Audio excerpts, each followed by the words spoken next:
Okay, let's dive right into this. We are standing right at the edge of a massive, and I mean massive, paradigm shift in how we build SAP software. For the past year or so, we've all been playing around with AI. We ask a question, we copy a little snippet of code, we paste it in. But what we're talking about today is a complete evolution of that process. We are moving away from just asking an AI for a quick favor to actually managing autonomous AI systems that act like senior SAP engineers working right alongside you. Welcome to today's explainer. Here's our quick roadmap. We'll be covering 1. Beyond vibe coding. 2. Why generic AI fails. 3. The agentic engineering era. 4. Bridging AI and SAP. And finally, 5. Enterprise AI at scale. My whole goal here is to connect these big, abstract AI concepts directly to your day-to-day SAP workflows. So let's kick things off with Section 1, Beyond Vibe Coding and the AI Paradigm Shift. Now, listen to this heavy quote from the CEO of Anthropic, the team behind Claude. Entry-level software development and coding jobs will be slashed by 50%. Look, it's super easy to hear that and instantly feel a sense of panic. But we need to eradicate that fear right now. This explainer isn't about AI replacing you. It's entirely about empowering you to master this technology. You aren't losing your job. Actually, it's more like you're getting a massive promotion from a manual coder to an orchestrator of intelligent agents. But to make that leap, we really have to leave behind what is commonly called vibe coding. Think of vibe coding as the reckless junior developer approach. You know the drill. You give a generic prompt, grab a quick JavaScript snippet, paste it into your SAP application, and just kind of hope for the best. And hey, it's fantastic for quick demos or a weekend prototype, but it is completely inadequate for a secure, scalable, production-grade SAP environment. Which brings us to Section 2. Why generic AI fails when it hits SAP ecosystem clashes. See, there's this massive clash between what a generic AI model assumes and the strict, highly specific reality of working in SAP. If you just tell a generic model to build a Fiori app, it's going to confidently hallucinate a manually built manifest JSON file, use totally outdated syntax, and probably completely forget your crucial UI annotations. SAP CAP and Fiori elements have rigid conventions, and honestly, those conventions just aren't well represented in the general internet data these models were trained on. In fact, when tested on SAP architectural decisions, generic models had a deeply frustrating 27% error rate. They make these mistakes that look completely right at first glance, but are fundamentally broken. For instance, the AI might helpfully rename your database entities from plural to singular, which instantly breaks your OData URLs. Or it generates a beautiful, perfect-looking button on your Fiori app using an unbound OData v4 action, which means you click the button and it silently does absolutely nothing. These are those awful needle-in-a-haystack bugs that can literally cost you hours. So how do we actually fix this? Let's get into Section 3, the agentic engineering era.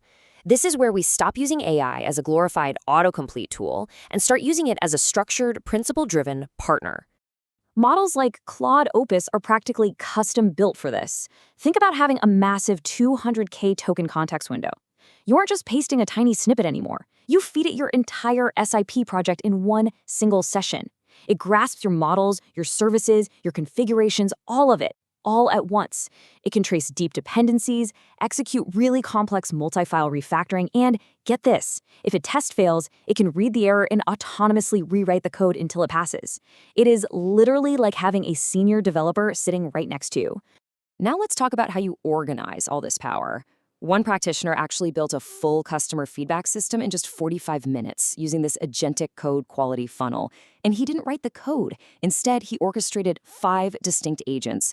He had an orchestrator to plan everything, a SAP developer handling the backend, a designer picking floor plans, a scaffolder ensuring standard file structures, and a Fiori Elements developer that instantly generated over 2,500 lines of UI annotations. Crazy, right? And the real beauty here is that these agents were just plain text markdown files. Why markdown? Because explicit rules always beat implicit knowledge. If the AI forgets to add localized text fields, you don't panic. You just type a new rule into that markdown file. It takes maybe 10 seconds. Every single time the AI makes a mistake, you update the text file. Instantly, every bug becomes a hard rule that the AI will never, ever break again. Moving right along to Section 4, Bridging AI and SAP with Real-Time System Access.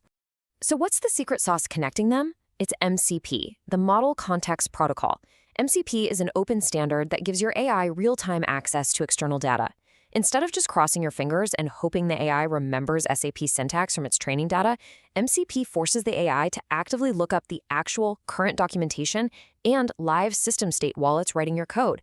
It is the ultimate hallucination killer. And there are dedicated MCP servers built specifically for the SAP stack. The CAP MCP ensures your CDS modeling is absolutely perfect.